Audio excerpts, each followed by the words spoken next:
오늘도 말씀을 사모하여 오후 예배에 오신 여러분들을 환영합니다. 옆에 분을 보시고 말씀을 따라 행합시다 라고 인사하시기 바랍니다. 이 시간 올무와 가시라는 제목의 말씀을 통하여 우리가 그리스도인으로서 어떠한 삶을 살아야 하는지 분명히 알고 올바른 선택을 하시는 성도가 되시기를 바랍니다. 한때 우리 사회에 미투라는 바람이 불었던 적이 있었습니다. 이 미투는 성폭행이나 성희롱에 대한 여론의 힘을 결집하여 사회적으로 고발하는 것으로 요즘에 다시 이와 같은 바람이 불고 있습니다. 얼마 전에 해군 성폭력으로 한 여군이 자살하는 사건이 있었고 이어 연달아 공군과 육군에도 이 같은 사건이 보도되었습니다. 그리고 지난달에 도쿄 올림픽이 있었는데 이 가운데 과거 폭행 사건으로 인하여 올림픽에 출전하지 못하게 되고 선수로서의 생명까지 잃게 되는 일이 있었습니다. 그리고 군대와 스포츠뿐만 아니라 연예계에서는 폭행 사건과 단 한 번의 잘못된 선택으로 인하여 자신의 인생 전부를 망쳐버리게 되는 일이 계속해서 기사를 통하여 나오게 되는 것을 우리가 볼 수가 있습니다. 제가 본 영화 중에 올가미라는 영화가 있습니다. 한번 포스터 한번 띄워주시죠. 예, 아마 그 연세가 있으신 분들은 좀 보신 분도 있으실 건데 이 영화의 내용을 보면 50대의 어머니가 하나뿐인 아들과 단둘이 사는 가운데 그 아들이 자신과 결혼할 여자를 어머니에게 소개해 주면서 본격적인 이야기가 시작이 됩니다. 어머니는 아들을 단순한 아들로 보지 않고 애정의 상대로 보았기에 결혼한 며느리에 대하여 자신의 아들이 없을 때는 구박하며 대놓고 싫은 티를 냅니다. 그러다가 그 정도가 심해져 며느리를 죽이려고 하다가 자신 때문에 아들이 칼에 찔려 죽게 되면서 어머니는 정신적으로 충격을 받게 되고 결국 비극의 결말을 맞이하게 됩니다.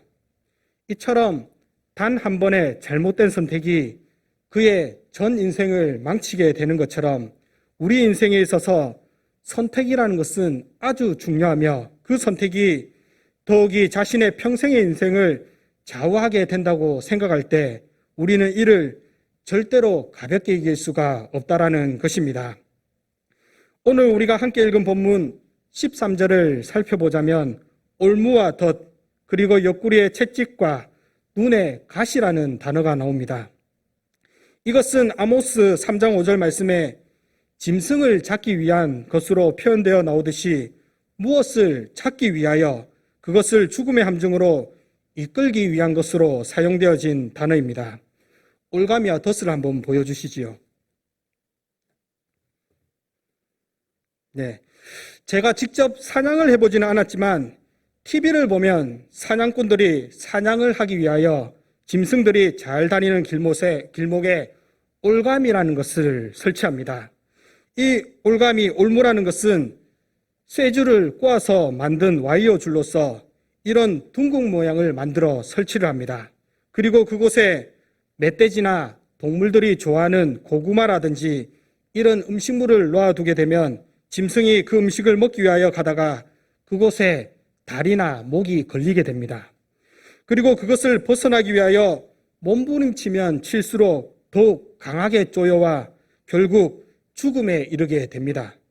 아무리 큰 멧돼지라 할지라도 올무에 다리 하나만 걸려도 그 큰 짐승이 벗어나지 못하고 죽게 되는 것이 바로 올무입니다. 그리고 덫도 마찬가지입니다.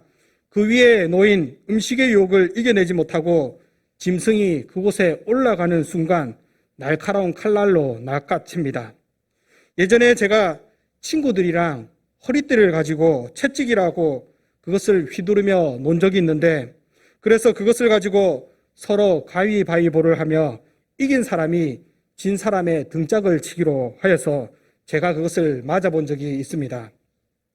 가죽으로 된 허리띠가 저의 등짝을 내리치는 순간 쫙 하는 소리와 함께 어찌나 아프고 놀랐던지 저는 욱 하는 소리도 제대로 내지 못한 적이 있었고 또 그 허리띠를 가지고 올가미라고 하면서 손발을 묶고 당기며 끌고 가는 놀이를 하였는데 단순히 허술하게 손발만 묶었는데도 손목과 발목에 자국이 생겼고 줄이 조임에 따라 엄청나게 아팠던 기억이 있습니다. 성도 여러분, 그리고 또한 눈의 가시는 어떻습니까? 다들 한 번씩은 손이나 발에 가시가 박혀본 적이 있으실 것입니다. 우리 몸에 조그만한 가시라도 박히면 그것이 얼마나 아프고 신경이 쓰이는지 움직일 때마다 아파서 그것을 빼지 않으면 어떤 일도 할 수 없을 정도로 아팠던 경험들이 있을 것입니다. 그런데 성경에 말씀하는 채찍과 가시는 우리가 생각하는 것처럼 단순한 것이 아닙니다. 예수님께서 로마 병사들에게 맞았던 채찍을 보면 고대 문헌에 채찍에 나비나 쇠가 달려 있어서 맞을 때마다 살점이 떨어져 나가고 뼈가 드러나며 그것을 맞다가 죽는 경우도 허다했다고 합니다. 그리고 이 가시는 조그만한 것이 아니라 우리의 손가락 길이가 되는 큰 가시를 의미하는 것으로 주님은 그러한 가시로 만들어진 면류관을 쓰셨던 것이 말씀에 나타납니다. 그런데 이러한 것이 우리의 옆구리에 채찍이 되어 날마다 맞게 되며 이 큰 가시가 다른 것도 아닌 눈에 박힌다면 과연 그 결과가 어떻게 되겠습니까? 아마 다들 생각하시는 것처럼 심각한 결과를 가져오게 될 것입니다. 우리가 함께 읽은 말씀의 배경을 보면 이스라엘 백성들이 출애굽한 후 가나안 땅에 들어가 그곳에 있는 거민들과 전쟁하여 그들을 멸하고 그 땅을 차지하는 과정에서 모세의 뒤를 이어 이스라엘 백성의 지도자가 된 여호수아는 이제 나이가 많아 늙어서 죽음에 이르게 되었습니다. 이제 여호수아는 마지막으로 이스라엘 백성들이 13절에 나타나는 부정적인 결과를 가져오지 않게 하기 위하여 그들에게 당부하는 고별의 연설을 하는 내용입니다. 여호수아는 그들에게 당부하기 전에 먼저 하나님께서 이스라엘을 위하여 어떤 일을 행하시며 하나님이 누구를 위하여 싸우시는지를 말씀합니다. 본문 3절 말씀 다 같이 한번 읽어보겠습니다. 너희 하나님 여호와께서 너희를 위하여 이 모든 나라에 행하신 일을 너희가 다 보았거니와 너희의 하나님 여호와 그는 너희를 위하여 싸우신 이시니라. 여호수아가 백성들을 향하여 하는 당부는 하나님께서 베풀어 주신 은혜를 먼저 생각하라는 것입니다. 하나님께서는 이스라엘 백성들을 택하시고 그들을 자신의 민족으로 삼으시고 구원해 주셨습니다. 여기서 하나님이 이스라엘 백성들을 택하신 것은 그들의 수요가 많아서가 아니며 그들이 힘이 강해서 그들이 잘나서가 아니었습니다. 오히려 이스라엘은 다른 민족들보다 약하여 날마다 약탈당하는 처지에 있었습니다. 그럼에도 불구하고 그들이 택함을 받았던 것은 오직 하나님의 은혜라는 것입니다. 이와 마찬가지로 하나님께서 이스라엘 백성에게 은혜를 베풀어 주셨듯이 오늘날 우리에게도 은혜를 베풀어 주셨습니다. 이스라엘 백성들이 애굽에서 종살이하며 괴로워할 때 하나님께서 그곳에서 구원하셨고 그들이 거할 처소와 생활에 필요한 모든 것을 제공해 주셨듯이 죄의 노예로 고통당하며 지옥의 형벌밖에 주어질 것이 없는 우리를 위하여서도 구원의 은혜를 베풀어 주셨다는 것입니다. 사랑하는 성도 여러분, 우리 자신을 한번 돌아보시기를 바랍니다. 우리의 삶을 볼 때 하루하루가 살아가는 생활이 죄를 더해가는 인생입니다. 주님을 믿는다고 하지만 우리가 얼마나 악한 생각과 악한 행동을 하는지 말로 다 할 수 없을 정도입니다. 이처럼 우리는 허물 많은 인생임에도 불구하고 하나님께서는 우리에게 날마다 먹을 음식과 입을 수 있는 옷과 그리고 신고 있는 신발과 우리가 살아가기 위해 필요한 물과 공기 그리고 햇빛 이 모든 것을 베풀어 주셨다는 것입니다. 우리는 이것이 다 하나님의 은혜임을 알고 감사하는 마음을 가져야 한다는 것입니다. 그래서 여호수아는 하나님이 우리를 얼마나 사랑하시는지를 알고 하나님께서 우리에게 베풀어 주신 은혜를 먼저 생각하고 우리에게 좋은 곳으로 주시는 그분의 말씀을 따라 살 것을 말씀하고 있는 것입니다. 이제 본격적으로 여호수아가 이스라엘 백성을 향하여 하는 당부를 살펴보자면 첫 번째로 말씀합니다. 6절 말씀 다 같이 읽어보겠습니다. 그러므로 너희는 크게 힘써 모세의 율법책에 기록된 것을 다 지켜 행하라. 그것을 떠나 우로나 좌로나 치우치지 말라. 모세의 율법, 그것이 무엇인가? 그것은 누구나 아는 10가지 계명, 즉 10계명입니다. 이 계명은 이스라엘 백성이라면 반드시 지켜야 할 하나님의 명령으로서 단 한 단어로 말하자면 바로 사랑입니다. 즉 하나님께서 사랑하라고 주신 계명인 것입니다. 그래서 1계명부터 4계명까지는 하나님에 대한 사랑이, 5계명부터 10계명까지는 이웃에 대한 사랑이 기록이 되어 있습니다. 여호수아는 이러한 10계명을 알고만 있는 것이 아니라 기록된 대로 다 지켜 행하고 그것을 떠나지 말라고 명령하는 것은 율법을 힘써 지키지 않는 것이 바로 곧 율법을 떠나는 것이기 때문입니다. 여호수아가 모세를 뒤이어 이스라엘 지도자로 세워졌을 때 그는 자신이 받은 말씀을 지키기 위하여 힘썼으며 지금 죽음을 앞둔 순간에도 이스라엘 지도자들에게 그대로 다시 전함으로 말씀 우선주의로 살았음을 보여주고 있는 것입니다. 사랑하는 성도 여러분, 우리가 하나님의 말씀을 생각할 때 그냥 그 말씀을 어기지 않기만 하면 그 말씀을 잘 지켰다고 생각하는 경우가 많이 있지만 참으로 말씀을 지킨다는 것은 여호수아와 같이 그의 평생에 말씀을 가장 우선순위에 두고 그 말씀을 지키기 위하여 힘써 행하는 것, 그것이 바로 참으로 말씀을 지키는 자의 모습이라는 사실을 명심하시고 삶 가운데 하나님을 사랑하는 것과 이웃을 사랑하는 데 열심을 내는 성도님들이 되시기를 바랍니다. 그리고 두 번째로 여호수아가 당부하는 것은 이스라엘 백성 중에 남아있는 다른 민족들과 어울리지 말고 그들의 신들을 섬기지 말라고 말씀합니다. 7절 말씀 다 같이 한번 읽어보겠습니다. 너희 중에 남아있는 이 민족들 중에 들어가지 말라. 그들의 신들의 이름을 부르지 말라. 그것들을 가리켜 맹세하지 말라. 또 그것을 섬겨서 그것들에게 절하지 말라.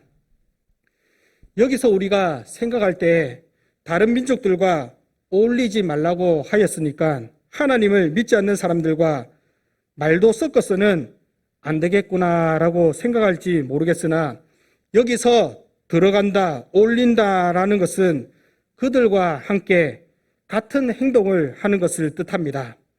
즉 가나안 땅의 주민들 속에 들어가서 그들과 언약을 맺고 그 신들, 즉 우상 숭배하는 일에 동참하게 되는 것을 말씀하는 것입니다. 성도 여러분, 우리는 여호수아가 당부한 것과 같이 우리 안에 하나님 외에는 다른 신을 두어서는 안 됩니다. 마태복음 6장 24절에 보면 한 사람이 두 주인을 섬기지 못할 것이니 혹 이를 미워하고 저를 사랑하거나 혹 이를 중히 여기고 저를 경히 여김이나 너희가 하나님과 재물을 겸하여 섬기지 못하리라고 말씀하고 있습니다.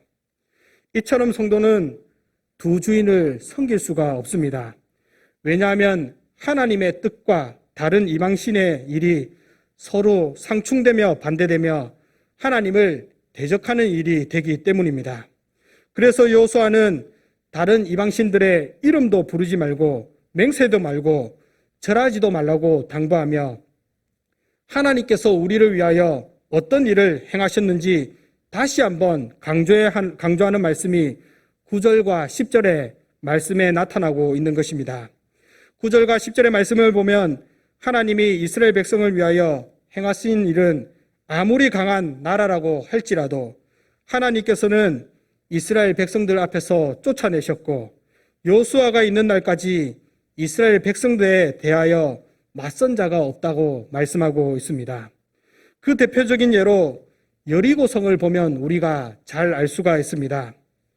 그대로 한 성을 점령한다는 것은 매우 힘든 일이었습니다. 제가 봤던 영화 중에 명장이라는 제목을 가진 영화가 있습니다. 이 영화에 이영걸이라는 사람이 주인공으로 나타나는데 전쟁 중 패전한 병사로서 모든 아군이 죽고 자신만 살아남아서 마을을 떠돌게 됩니다. 그래도 무술 실력이 있어서 주변의 사람들을 모아서 다시 군에 들어가 공을 세우고 높은 직급에 이르게 되는데 그 공이 바로 한 성을 점령한 것입니다. 병사들이 성을 점령하기 위하여 성을 에워싸는 모습을 보면 처절하기가 그지없습니다.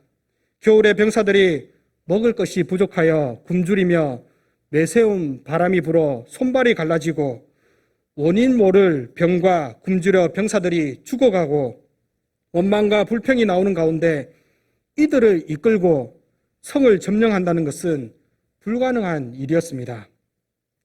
이와 같이 실제로도 한 성을 점령한다는 것이 얼마나 힘든지 상대보다 월등한 군사를 가지고도 무려 3년이라는 시간이 걸렸을 기록이 있을 정도로 힘든 것이 바로 성을 점령하는 것입니다. 명장이라는 영화에도 결국 무력으로 성을 점령하지 못하고 머리를 써서 상대방을 속여 문을 개방하면 일반 백성을 다 살려주겠다고 하여 점령하게 됩니다. 이처럼 힘들고 불가능한 일을 인원도 작고 다른 민족들보다 나약한 이스라엘 백성이 그것도 손 하나 대지 아니하고 일주일 만에 크고 견고한 여리고성을 무너뜨렸다는 것은 하나님의 도우심이 아니면 불가능한 일이라는 것입니다. 그것뿐만 아니라 10절에는 하나님은 한 사람에게 얼마나 큰 힘을 주시는지 한 사람이 1000명을 쫓을 것이라고 말씀합니다. 10절 다 같이 한번 읽어보겠습니다. 너희 중 한 사람이 1000명을 쫓으리니 이는 너희의 하나님 여호와 그가 너희에게 말씀한 것 같이 너희를 위하여 싸우심이라. 예전에 친구들을 만나면 남자들 간에 서로 허풍을 떨며 허세를 부리기도 하였는데 자신이 싸움을 얼마나 잘했는지 무려 17대 1로 싸워서 이겼다라고 말하기도 합니다. 이처럼 과장된 말을 하면 주변의 사람들이 이걸 무시해야 하나 아니면 그냥 웃어야 할 정도로 말이 안 되는 일이었기에 웃기고 자빠졌네 라고는 말을 하기도 하는데 오늘 말씀에는 17대 1이 아닌 1000대 1로 싸워 이겨서 1000명이 도망한다는 말씀입니다. 성도 여러분, 상상이나 가십니까? 1000명이 한 사람과 싸우러 와서 이기지 못하고 한 사람이 무서워서 도망간다고 생각해 보십시오. 그 광경이 어떠한지 이러한 일은 사람으로서는 불가능한 일입니다. 이것은 그 누가 보더라도 오직 하나님께서 이스라엘에게 베푸신 은혜라는 사실을 알 수가 있는 것입니다. 그래서 우리는 우리가 받은 것, 우리가 누리고 있는 것에 대하여 교만해 할 것이 아니라 항상 자신을 돌아보며 내가 받은 구원이 내가 누리는 모든 것이 나의 힘이 아닌 하나님의 은혜인지를 알고 자신을 낮추고 하나님을 사랑하는 일에 열심을 내려야 한다는 것입니다. 그리고 세 번째로 요수아가 당부하는 것은 이방 민족과 더불어 혼인하지 말며 왕래하지 말 것을 당부합니다. 12절과 13절 말씀 한번 같이 읽어보겠습니다. 너희가 만일 돌아서서 너희 중에 남아있는 이 민족들을 가까이하여 더불어 혼인하며 서로 왕래하면 확실히 알라 이 하나님 여호와께서 이 민족들을 너희 목전에서 다시는 쫓아내지 아니하시리니 그들이 너희에게 올무가 되며 덫이 되며 너희의 옆구리에 채찍이 되며 너희의 눈에 가시가 되어서 너희가 마침내 너희의 하나님 여호와께서 너희에게 주신 이 아름다운 땅에서 멸하리라. 요수아가 이방 민족들과 더불어 혼인하지 말며 왕래하지 말 것에 대한 이유가 느헤미야에 나타나는데 느헤미야 13장 27절에 보면 너희가 이방 여인을 아내로 맞아 이 모든 큰 악을 행하여 우리 하나님께 범죄하는 것을 우리가 어찌 용납하겠느냐라고 말씀합니다. 이는 이스라엘 백성들이 자신의 민족이 아닌 다른 신을 섬기는 이방 여인들과 결혼하게 된다면 이로 인하여 하나님을 떠나게 되고 결국 우상을 섬기게 될 것을 알았기 때문에 여호수아는 그렇게 당부한 것입니다. 성경의 인물 가운데 우리 모두가 아는 지혜왕 솔로몬이 있습니다. 그는 얼마나 지혜로운지 말로 다 할 수 없을 정도였고 세계 각 나라에서 그의 지혜로운 말을 듣기 위하여 먼 길을 마다하지 아니하고 찾아왔으며 그에게 조공을 바치곤 하였습니다. 이처럼 지혜로운 왕 솔로몬도 수많은 이방 여인을 아내로 삼음으로 인하여 그가 이방 아내를 위하여 산당을 세우고 신상을 만들어 그와 함께하며 그 일에 동참하여 들어가 섬기고 절했다는 사실입니다. 제가 어렸을 때 일인데 저희 어머니가 한 청년을 만나서 전도한 일이 있었습니다. 이 청년이 나이가 좀 있는 노총각이었는데 전도를 받아 교회를 열심히 다니며 신앙도 어느 정도 들었습니다. 그런데 어느 날 이 청년이 한 여자를 만나게 되었는데 그 여인을 보면 외모도 출중하고 뭐 하나 부족한 게 없어 왜 이 청년을 만났는지 모를 정도로 빠질 것 하나 없는 처녀였습니다. 그런데 문제는 이 청년이 이 여인과 결혼을 약속하면서 발생하게 되었습니다. 이 여인의 종교는 불교였는데 이 여인이 남자에게 당신의 종교를 포기하지 않고는 내가 당신과 결혼할 수 없다고 하여 결국 이 청년은 많은 성도들의 설득에도 불구하고 주님을 버리고 믿음에서 떠나 그 여자를 따라가게 되었다는 것입니다. 사랑하는 성도 여러분, 이제 말씀을 맺고자 합니다. 오늘 말씀에 나타난 바와 같이 왜 여호수아가 이스라엘 백성에게 이러한 당부를 하였는가? 그리고 이 말씀이 우리에게 어떠한 교훈을 주는가? 그것은 여호수아가 당부한 것처럼 하나님을 향한 믿음을 지키지 아니하며 다른 것을 쫓아 행하게 되면 이것이 이스라엘 백성에게 올무와 가시가 되는 것처럼 오늘날 우리에게도 올무와 가시가 된다는 것입니다. 사사기 2장 2절과 3절 말씀 다 같이 한번 읽어보겠습니다. 너희는 이 땅의 주민과 언약을 맺지 말며 그들의 제단을 헐라하였거늘 너희가 내 목소리를 듣지 아니하였으니 어찌하여 그리하였느냐. 그러므로 내가 또 말하기를 내가 그들을 너희 앞에서 쫓아내지 아니하리니 그들이 너희 옆구리에 가시가 될 것이며 그들의 신들이 너희의 올무가 되리라. 앞에서 말씀드렸듯이 모세율법을 지키지 않는 것과 이방신들을 섬기는 것 그리고 이방인과 혼인하며 왕래하는 일들은 하나님께서 싫어하시는 일이며 이 일을 행하게 될 때 하나님께서 이스라엘 백성과 함께하지 않으시므로 결국 이스라엘 백성들은 가나안 땅의 민족들을 쫓아내지 못하고 오히려 그것이 자신에게 올무가 되어 멸망당하게 된다는 말씀입니다. 사랑하는 성도 여러분, 하나님의 말씀은 창세로부터 지금까지 하나도 틀리지 아니하고 하나도 어김이 없습니다. 우리가 하나님의 말씀을 따라 살지 아니하고 당장 눈앞에 보이는 일이 좋아서 내가 원하는 대로 내가 하고자 하는 대로 산다면 벗어날 수 없는 올무에 빠져 자신의 생명도 버리고 거기에 그 영혼까지 영원한 형벌, 지옥에 빠져 멸망당하게 된다는 것입니다. 현재 우리가 코로나19라는 질병으로 인하여 전 세계적으로 그리고 최근 우리 교회도 어려움들을 겪었습니다. 그러나 그럼에도 불구하고 아니 그렇기에 우리가 더욱더 붙잡고 가야 하는 것은 바로 하나님의 말씀을 믿는 믿음이라는 것입니다. 주님은 우리를 향하여 인자가 올 때 세상에서 믿음을 보겠느냐라고 말씀하십니다. 성도 여러분, 우리가 사는 인생 영원한 것 아닙니다. 언제 어디서 어떤 일이 일어날지 지금 당장에도 알 수가 없는 것이 우리의 인생입니다. 그렇기에 우리는 더욱더 믿음을 붙잡고 말씀을 따라 살아야 한다는 것입니다. 만약 우리 안에 하나님보다 더 사랑하는 것, 하나님보다 더 우선시 되는 것이 있다면 지금이라도 잘못된 신앙을 다시 한번 점검하고 바로잡고 돌이켜 말씀에 바로 서서 우로나 좌우로나 치우치지 아니하며 말씀에 기록된 대로 다 지켜 행함으로 하나님께서 믿음으로 행하는 자에게 주시는 참된 복을 다 받아 누리는 저와 여러분들이 되시기를 바랍니다. 잠시 결단의 기도를 하겠습니다.